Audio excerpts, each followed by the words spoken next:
Good afternoon, Britain. It's 27 minutes past 2. Now, Britain's strictest head teacher says that parents should stop giving their children choices in food and clothes and should embrace being authority figures. Yeah, she's argued that parenting guidance written by the middle classes is destroying child rearing among the working classes, and we need to introduce parenting books that teach children the right from wrong. So essentially what she's saying here is that too many parents, particularly middle-class parents, treat their children as if they're their mate. You know, they want to be on their side with everything. Best friends. They want to be best friends, rather than actually being a figure of authority. So is that a problem? Yes, is Katharine Birbalsingh right? Well, to discuss this, we're joined by the journalist and mum of two, Julie Cook, who agrees, and the business manager and mum, Sally Mitchell, who doesn't. Sally, why is Katharine Birbalsingh wrong?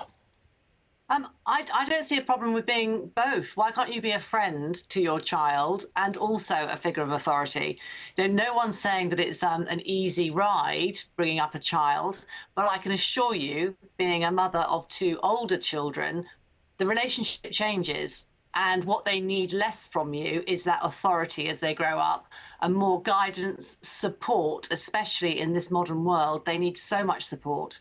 And I think it's a real shame if you can't say that your children, by the time they get to adulthood, are your friends. There's nothing I like more than hanging out with my grown-up kids. OK, well, Julie, you take a different view, do you? Well, I agree that the relationship changes, and I think that as they become young adults, yes, of course you hope you're their friend. I hope that with mine. I've got a 16-year-old and an 11-year-old. At the moment, I'm having that issue with my 16-year-old. You know, am I his friend or am I his parent? Well, when he needs to revise his GCSEs, I'm blimmin' well his parent, and I tell him what to do. And I think that's the trouble. I have younger kids, and they need that. They still need that. You need to keep them on that leash. You need that guidance, because if you give them an inch, they will take a mile. What do you say to that, Sally, that perhaps people are getting a bit too friendly, a bit too early, and then the authority's gone?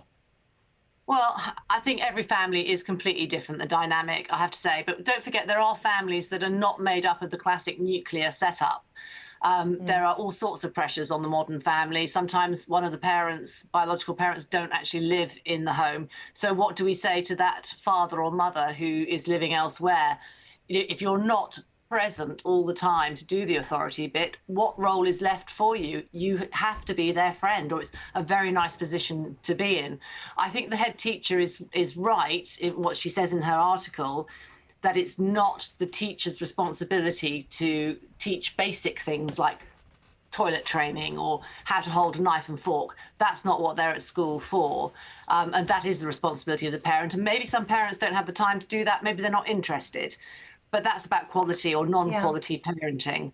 I don't see that you can't be their friend and still give that hard advice, that dose of truth, in a very friendly, supportive way. Knowing that your parent has always got your back, I think, is the most wonderful gift that you can give any child. The problem is, though, Julie, isn't the issue that if, as a parent, you're keen to be your child's friend, you're going to want them to like you always, and therefore you're not going to want to say the word no. Exactly that. Yes, I have this with my 11-year-old. I want this, I want that, I'm ordering this online, I want to do that. And you have to say no, and that doesn't make you a popular person, that doesn't make you their friend. Suddenly then you are the authority figure because you've got the money, you're the decision maker for them.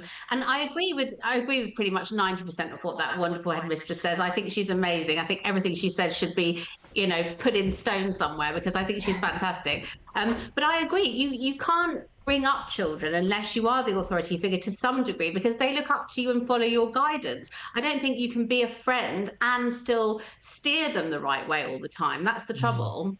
Sally, is there a sort of a wider malaise here, a sort of societal degeneration from where we used to be as a country, or perhaps as a hemisphere? I'm not sure. I mean, 50 years ago, we'd have much more clear sort of structures and rules about sort of who to follow and what to do. And that all seems to have broken down a little bit in recent years. Perhaps that's a good thing in some circumstances, but it does make discipline harder. Yeah, it is. And also there are different pressures. When I was being brought up that time ago, it was probably Dr. Spock back then, you know, babies on their fronts and all sorts of stuff. And certainly the relationship I had with my parents is very different to the one that I have with my children. We are much more on equal terms, if you like, and it's less, I suppose, traditional. And it works really, really well for us. But I'm a single parent. That makes the dynamic of the family and the household really quite different. I don't know if it's a malaise. I think life has changed so much. The pressures that teenagers and even children as young as 8 or 9 are starting to face is so different to when I was growing up, when I was a teenager. And I think we have to adapt to support those needs and requirements that are very different to before. OK, well, thank you to you both. That was a really interesting discussion. Julie Cook and Sally Mitchell there. There was some agreement.